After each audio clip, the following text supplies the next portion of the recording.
United Nations agency says 2015 probably is hottest year ever.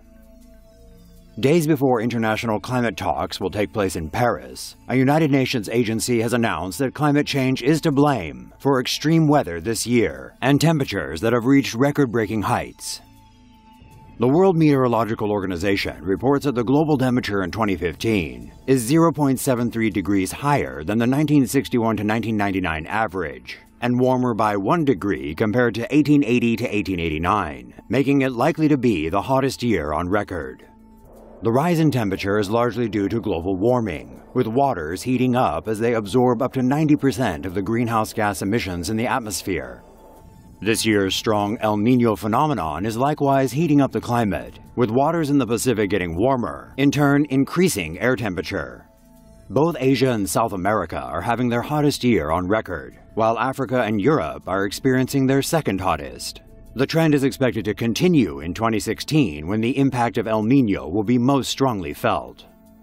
Experts say this is all bad news for the planet. World leaders are expected to discuss measures to combat the Earth's rapidly warming weather at next week's climate summit. The crowd erupts as Pope Francis enters the UN meeting hall in Nairobi, where talk turns to the environment, and the pontiff issues a warning. In a few days, an important meeting on climate change will be held in Paris, where the international community will once again confront these issues. It would be sad, and I dare say even catastrophic, were particular interests to prevail over the common good and lead to manipulating information in order to protect their own plans and projects. On Monday, Paris, still reeling from attacks that killed 130 people, will host a 2-week climate summit. In this international environment, we are confronted with a choice which cannot be ignored, either to improve or to destroy the environment. Every step we take, whether large or small, individual or collective, in caring for creation opens a sure path for that generous and worthy creativity which brings out the best in human beings. The Pope's next stop will be Uganda on Friday.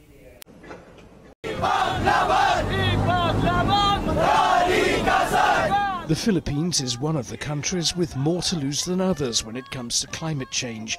On Saturday, environmental activists turned out in force to press home their demands for action ahead of Monday's opening of the Paris summit. Greenpeace says the nation is a poster child for the impact of changing weather patterns and worsening storms. Internationally, the Philippines has always ranked consistently at the top of climate risk indices, and that makes us vulnerable to the impacts of climate change. We are already experiencing it at the present, and we know that that's the reason why we are marching here for today to demand for climate justice.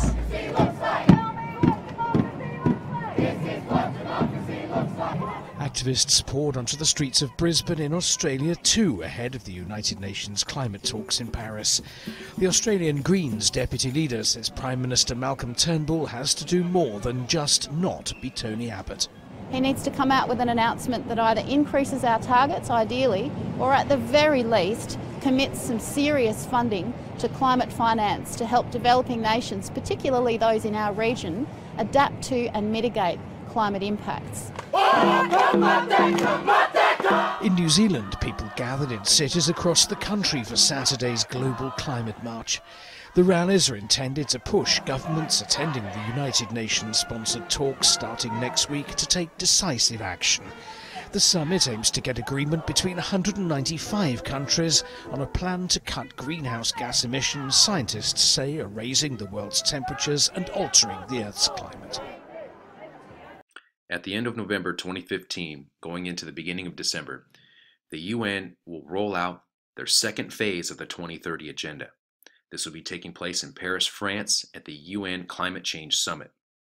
The first part of the agenda was rolled out back in September for the 70th UN General Assembly that took place in Manhattan, New York. There, they displayed their 17 goals for sustainable development.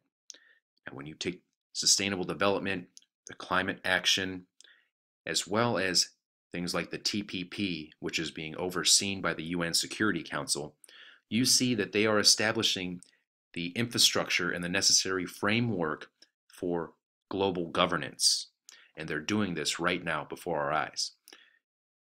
These moves being made on this global level are removing sovereignty from individual independent states, nation states, and countries. This is that New World Order that we've heard about for so long, and it's taking shape right before our eyes. Russian President Vladimir Putin will be speaking at this summit. There will be more than 100 world leaders in attendance, including US President Barack Obama, as well as the leaders from India and China. Putin also came out and blasted the theory of man-made global warming and called it a hoax. He stated it would be a tool of control used by the West to tax and regulate countries into obedience. So it should be very interesting to see what exactly Putin has to say at this summit. Is he going to jump on the climate change, global warming bandwagon? We'll find out very soon. It's also being reported that he is set to meet with President Obama. Now, as I stated before, COP21, or 2015 Paris Climate Conference, that's scheduled to take place Paris November 30th, will be unlike any other climate summit or climate conference. They have stated in their own words they plan to achieve a legally binding and universal agreement on climate for the first time in over 20 years of UN negotiations. Now, if they meet their goal, this will solidify the myth of anthropogenic global warming or man-made global warming. It would be entrenched in law, thus solidifying it as fact in the minds of many. And this would be a giant step towards global governance or a one world government with a worldwide carbon tax. Now, we've recently seen Democratic presidential candidate Hillary Clinton come out saying that she believes the Justice Department should be investigating ExxonMobil for their climate change cover-up, stating that their scientists were well aware of the fossil fuel effects of climate change going back to the 70s. Well, apparently the Philippines has jumped on this bandwagon as well. So when we hear talk about how the UN is planning to make a worldwide law on climate change, when we hear talk about how climate change is the biggest threat that faces humanity in our world right now, just remember who exactly has weaponized the weather, who is manipulating our atmosphere, engineering storms. They've militarized weather. They've weaponized it as a force multiplier. Now, this is a list here. It's a couple years old. It's a little bit dated, but still, the top 20 HAARP facilities and GPS location coordinates. So I'm going to leave a list for all this. There's a whole lot of information here for you guys to check out. Let's not forget, just very recently, the Obama administration's Department of Justice and the UN announced their new global police force to combat extremism, not just in the US, but worldwide. This is known as the Strong Cities Network. And here we are at the Justice Department's official site for the Strong Cities Network. As you can see here, this was launched on September 29th at the United Nations, the same time they rolled out their 2030 agenda. Now, what this does essentially is it gives UN authority over an international police force. That means the federal government and the UN will be stepping in to relieve local law enforcement of their jurisdiction whenever they feel that it's warranted in the event of extremism or violent extremism. Okay, so they rolled out the PSYOP phrase, international manhunt, right after the Paris terror attacks or false flags, right? Okay, wow. Well, let's take a look at the strongcitiesnetwork.org website. Here we are, inspiring local resilience on a global scale. That sounds nice. Oh, look at right here. A list of the cities involved in the Strong Cities Network. Paris, France. Right here. I would like to take this opportunity to remind everyone that Paris, France will be hosting the COP21. This is the UN Climate Summit taking place in Paris, France.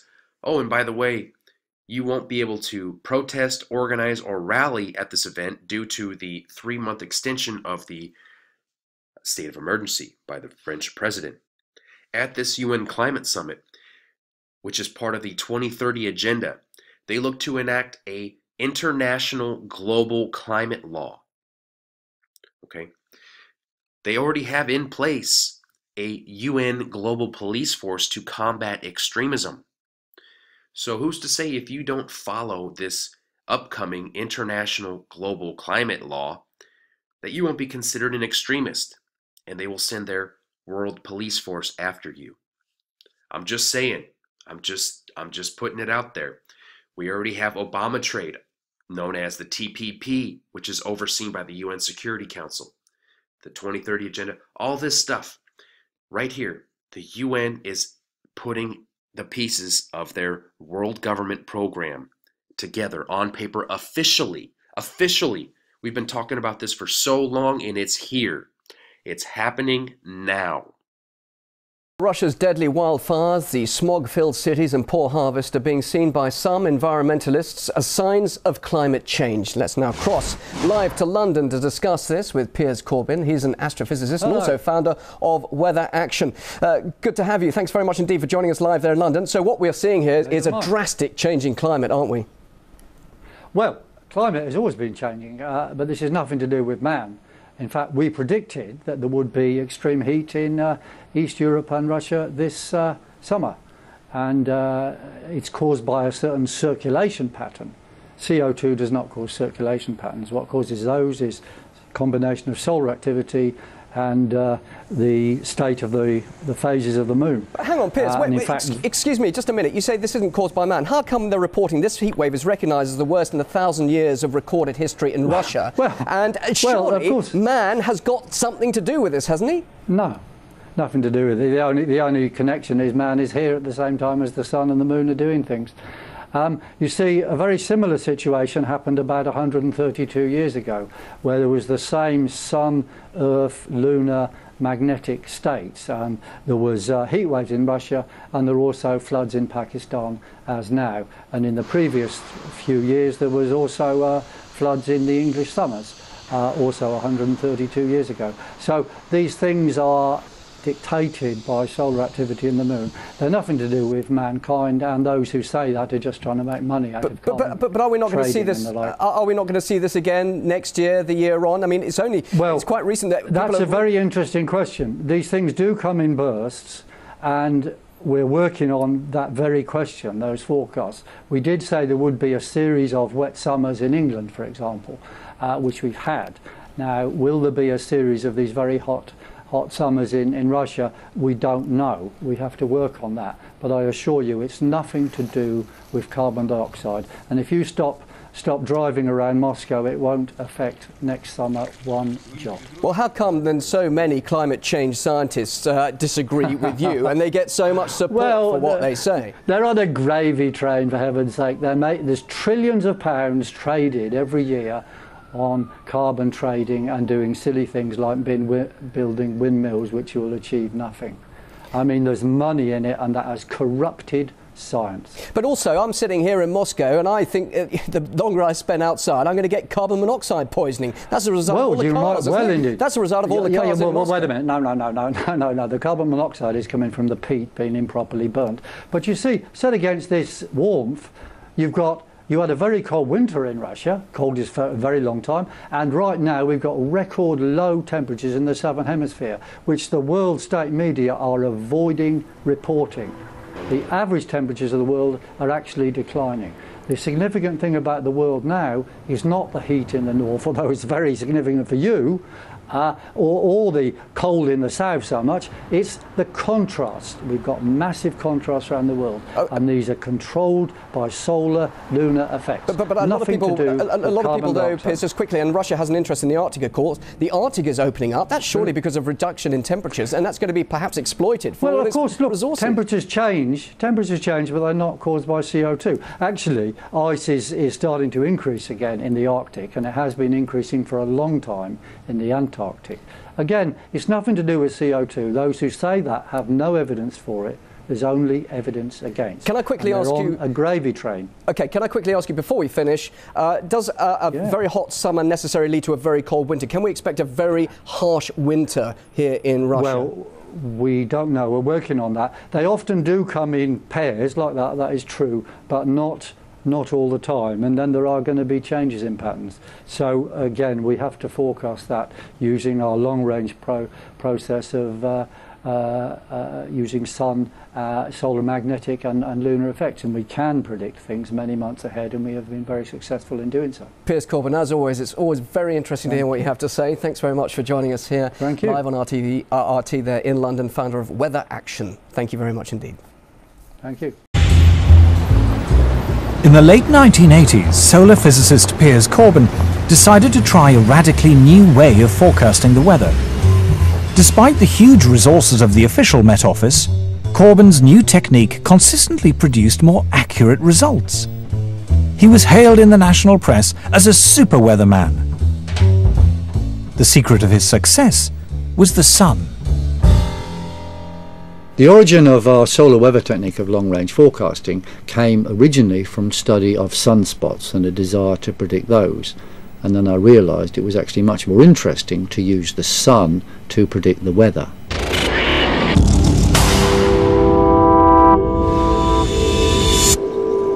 Sunspots, we now know, are intense magnetic fields which appear at times of higher solar activity. But for many hundreds of years, long before this was properly understood, astronomers around the world used to count the number of sunspots in the belief that more spots heralded warmer weather.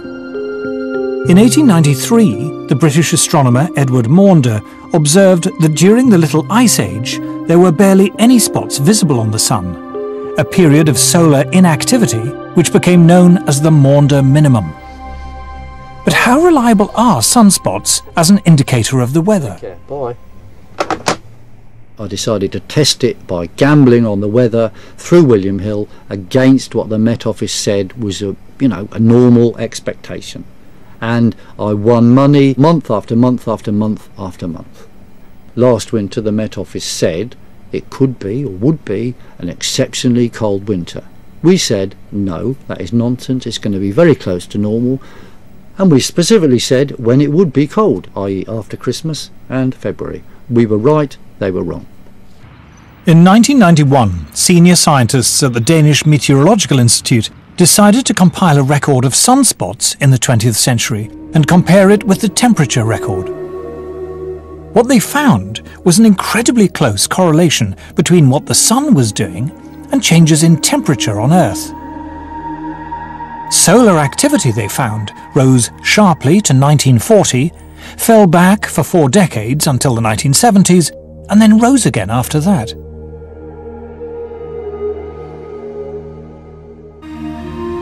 To the Harvard astrophysicists and many other scientists, the conclusion is inescapable. The sun is driving climate change. CO2 is irrelevant. Our next guest said he can clearly say, "I told you so." Back in November, the UK's government weather forecasting office claimed that this winter would be mild. That's the same office pushing a global warming agenda. But here's the forecast for this winter, as predicted in November by astrophysicist and meteorologist Piers Corbyn. Take a listen. The winter, December to February, inclusive in Britain and Europe, will be exceptionally cold and snowy, like hell frozen over at times. He was right. It feels like that outside right now. You're looking at video of an extremely snowy Britain from this week. So much for global warming. He says prepare for the ice age. Piers Corbyn joins us now. Piers, how did you pull this off? How did you manage to be so accurate when everyone else in that office was saying, it's not going to happen? Well, the science, so-called, of these scientists you referred to is failed science based on fraudulent data. We understand that the sun, solar particle and magnetic effects, which control Earth's weather and climate, and we're able to predict this a long time ahead. So we predicted that this December would be the coldest for 100 years, which it has been, as it's shown on this. And we also predicted on the 12th of December that northeast and east USA would suffer the most horrendous blizzards for decades. And we actually put out a tweet saying, "You ain't seen nothing yet." Now, in fact, we haven't seen anything yet, and because you now are predicting that there is global cooling taking place, and that seems to fly in the face of what we're hearing at large. In fact, today in the New York Times, a piece about the trend of global warming, and their argument is, from scientists, they say that because we're seeing global warming, that's why we're seeing such weather extremes. Do you buy that science? No, it is complete nonsense. It's fiction. It comes from a cult ideology. There's no science in there, no facts to back them up. Historically, the only correlation between carbon dioxide and temperatures over millions of years is that world temperatures drive carbon dioxide levels, not the other way around. What they have is they fiddle the facts in order to justify political attacks, carbon trading, extra taxation on the public. But Piers, you know, the critics would say, well, wait a second. They'd say, hold on a second, Piers. They're saying we're seeing global ice sheets melting. We're seeing the Arctic Circle being opened up in such a way that Russia now laying claim to certain land up there that never before. We have ships going up there. What do you say to them? Well, fine. The ships have been up there before. It's all happened before, and in fact, it is now closing up again in the Arctic, and the Antarctic has been cooling for the last 30 years. We are just past the peak of a world temperature rise, and we are now falling, and it's going to carry on falling in general for the next 25 years. And all these major extreme events around the world, the biggest ones, such as the heat wave in Russia and the floods and the ending of the heat wave in Russia and the ending of the floods in Pakistan, were predicted by us using our solar magnetic theory. And as we hear repeatedly, continually through the news, Antarctica is melting. 20th century increase in snowfall across coastal West Antarctica. This is the area specifically that's being shown. This was an article actually from NASA. The secondary linked article to this, mass gains of Antarctic ice sheet greater than the losses. This is the total overall satellite data of gigatons per year of loss or gain. As you can clearly see, the continent is incredibly stable and growing in several areas. Where ice might be lost is where the volcanic activity is below the surface. Increased volcanic activity accompanies grand solar minimums. Cause and effect, I see it right here in this chart. We're going to jump back to 1927. Ice caps in the Arctic are retreating. Greenland glaciers are melting. Fast forward to today. This is the Summit Station temperature recording for the last month back to the middle of October.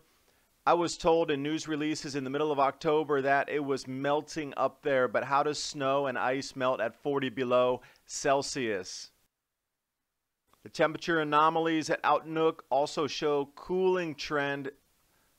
The temperature anomalies, again in Greenland, that we're seeing these repeating patterns. 1930s, they talked of melting. The IPCC, NOAA come out talking about impending melting. And there's been rapid increases in snow and ice in the billions of tons. Also, you can see blowing through the mean average over the last 23 years. 2015, far above that.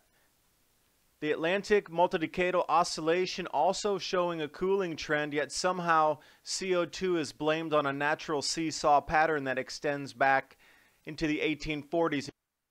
And when you go further back to the sailors in the 13, 14, and 1500s, they actually have temperature records showing the same seesaw extending back another couple hundred years.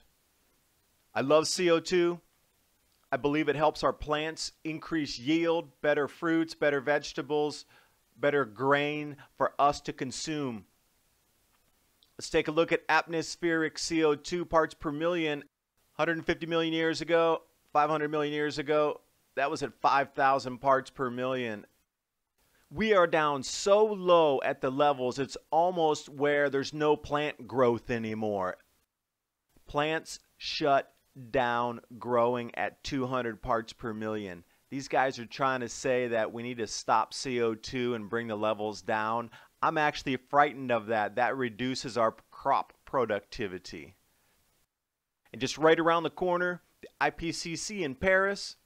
I've highlighted in yellow, after all the mitigation treaties that are going to go on and all the economy destroying laws that are supposed to be passed during this time, these are the actual temperatures that will be mitigated.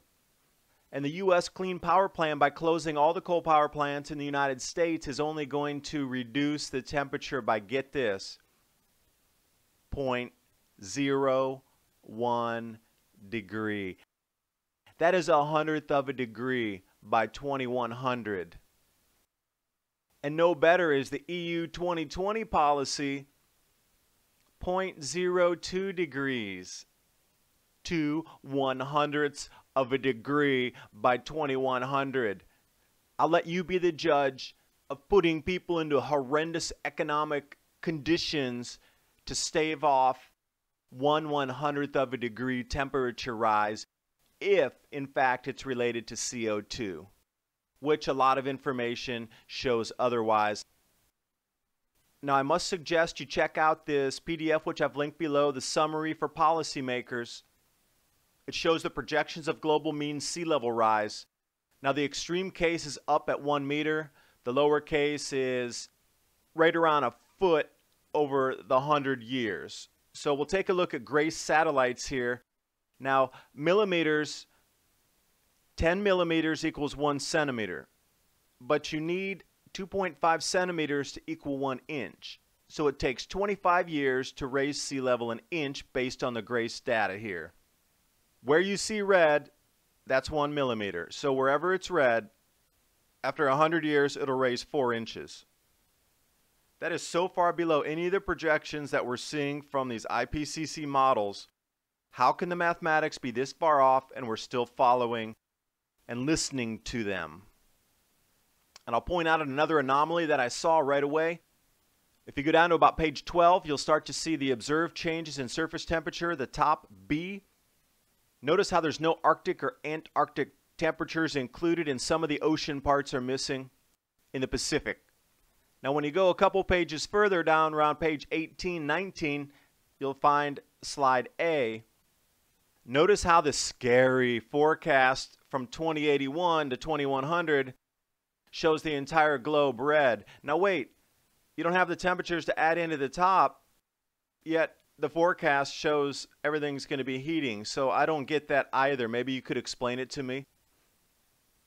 Let's dive right into NOAA's claim. Warmest October, warmest year ever, 2015. Notice that big heat spike at 1998, right in the center of the chart there. Go over to the far right, that's 2015. That's below 0.4.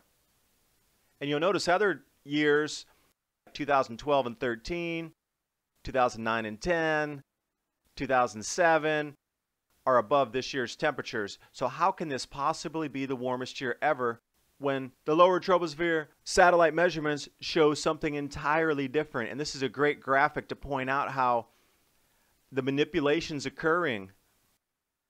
And I encourage you to question data that comes out that's showing something entirely different than really what's happening on the planet. So the lower troposphere here, I'll give you the satellite data for this. As you can see, most of the globe's neutral are at no warming or cooling, right at the 0 point. North and south around Greenland, you can see, is cooling. There's very few places that it's actually warming, yet we're told it's the warmest year ever.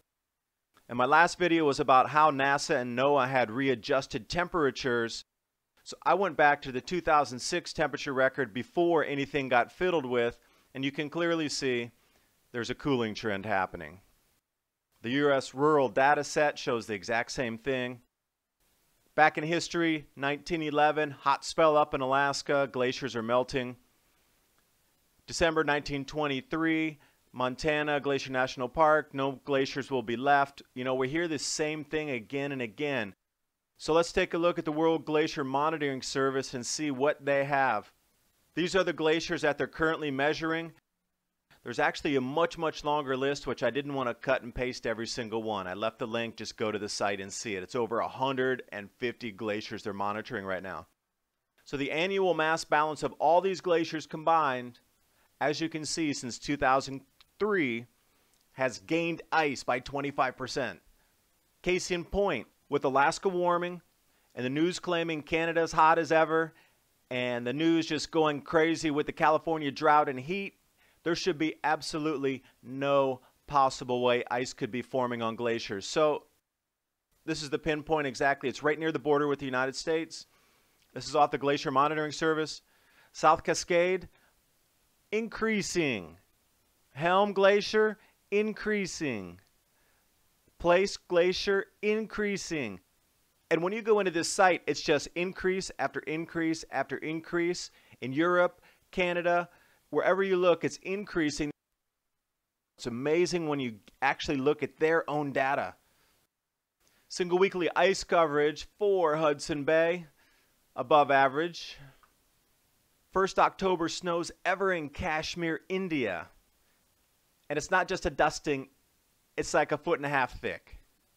Closed all the roads, closed all the passes, villages are cut off, animals are dying, people are trapped. They weren't expecting snow this early. And to bring you to early snows too much too early, Siberia, we're used to snow in Siberia in the winter, commonplace even. Yet, this is the worst blizzard in 10 years, and it made the Russian front page news. So think about that for a moment. Snowfall and blizzard in Siberia makes the Russian news because it's so unusual. And a little interesting tidbit from the past, the Dalton minimum measured at 3 European temperature stations. This is 1770 to 1840. Pretty interesting, though, how we can still get temperatures that far back. That's how we know the AMO was cooling as well back then. Projected temperature profile. We keep seeing it again and again and again. Cooling trend forecast out to 2030. Remember that story that we did just this week about the ice caps, in fact, growing? That new study that came out stating that there's more ice on the ice caps than is actually melting. Well, the media is ignoring that study. In fact, they're now hyping global warming even more. According to Alethea Larson of the Media Research Center, she's reporting, like the nag of a dripping faucet, the liberal news media spent years warning about melting glaciers and ice caps because of global warming. Media outlets predicted an ice-free Arctic time and again, and so far have been wrong. But with all the panic about melting glaciers or sea ice or ice at the poles that the media have reported, one would imagine good news about increasing ice would at least get some attention. Not from the broadcast networks anyway. She continues, in the past year they've ignored data showing increasing ice in Antarctica, presumably because it did not fit perfectly with their climate agenda. Instead, they're choosing to hype the melting Arctic ice repeatedly. Okay, she continues, between October of 2014 and November of 2015, NASA released 2 separate studies, both showing that ice in Antarctica is growing faster than it is melting. In May 2015, she continues, Antarctic ice was at a record high level. Yet between November 4th of 2014 and November 11th of 2015, the broadcast network's evening news shows never mentioned either study. During that same time, however, the broadcast network's evening news showed specifically, they mentioned melting ice in the Arctic 12 different times. All of those were on CBS Evening News, NBC Nightly News. But additional stories on all 3 evening shows imply that melting was occurring in polar regions, she continues, because of global warming or climate change. Can you believe that? Well, I mean, I guess I can believe it because the mainstream media has an agenda. Their agenda is to lie to you outright, so that because they're never going to go against the status quo who are paying their bills, who are giving them the talking points.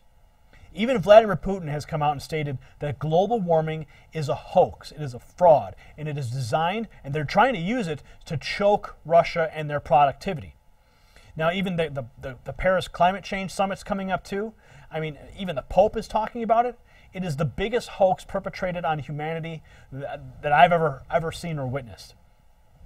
So the media is complicit in the crimes against humanity. Look, if you think that New York or Miami are going to be underwater, like I said in my previous report, go ahead and get a boat and park it in front of your house. And right on the side of that, right on the side of your boat, this is your global warming escape vehicle.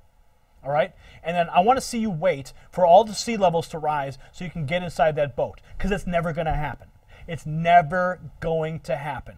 But that's the lunacy of this whole fraud that's being perpetrated against you, you global warming pusher. You want to call me a climate denier? You want to label me something because it fits your agenda to start labeling? Anyway, I'm rambling. I'm mad.